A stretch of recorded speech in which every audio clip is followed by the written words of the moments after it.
Welcome to ప్రగతి పదం. నేను మీ KV. ప్రపంచవ్యాప్తంగా ఉగ్రవాదులను లేపేయాలి.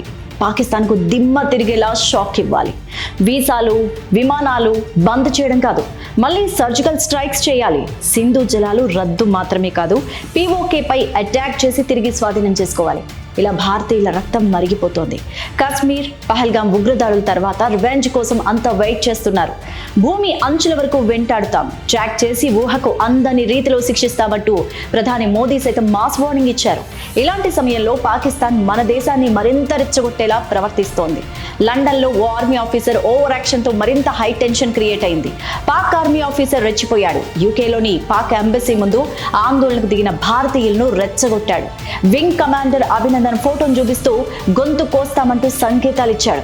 ఆ వీడియోపై యావత్ భారతదేశం ఇప్పుడు రగిలిపోతోంది.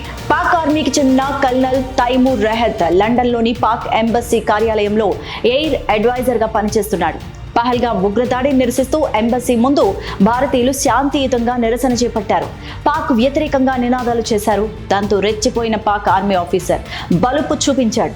భారత వైమానిక దళం group captain Abhinandan Varthaman poster ఒక చేత్తో పట్టుకొని మరో చేతిని భారతీయుల వైపు చూపిస్తూ మీ గొంతులు కోస్తాం అన్నట్టు సైగలు చేశాడు పాక్ కల్నల్ తైమూర్ రెహత్. పహల్గాం దాడికి నిరసనగా సుమారు 500 మందికి పైగా భారతీయులు లండన్లోని పాకిస్తాన్ రాయబార కార్యాలయం ముందు నిరసన బాటపట్టారు.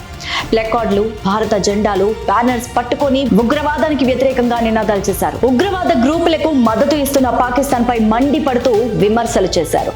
అదే సమయంలో పాక్ ఎంబసీ లోపల నుంచి సెలబ్రేషన్ తరహాలో పెద్ద సౌండ్ తో మ్యూజిక్ ప్లే చేసి ఇండియన్స్ ను మరింత కవ్వించారు. అనంతరం ఎంబసీ బాల్కనీలో నించొని పాక్ కల్నల్ తైమూర్ అలా అభినందన్ వర్ధమాన్ ఫోటోను భారతీయులను చూపిస్తూ పీక కోస్తాం అనేలా సైగ చేసి తన మతాన్ని ప్రదర్శించారు. 2019లో జరిగిన బాలాకోట్ వైమానిక దాడి హీరోనే మన air force group captain Abhinandan Vardhaman.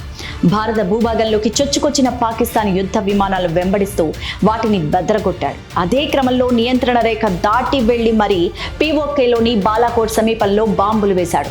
ఫిబ్రవరి 27న జరిగిన దాడిలో అభినందన్ ఫైటర్ జెట్ పాక్ భూభాగంలో కూలిపోయింది. అతన్ని బందీగా పట్టుకుంది పాకిస్తాన్ ఆర్మీ.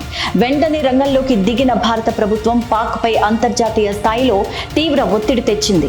అభినందన్ ను విడిచిపెట్టకపోతే అవసరమైతే పాక్ పై యుద్ధానికైనా సిద్ధం అంటూ స్ట్రాంగ్ మెసేజ్ ఇచ్చింది. దెబ్బకు దడుచుకున్న దాయాది దేశం మార్చి 1న అభినందన్ వర్ధమాన్ ను సురక్షితంగా విడిచిపెట్టింది.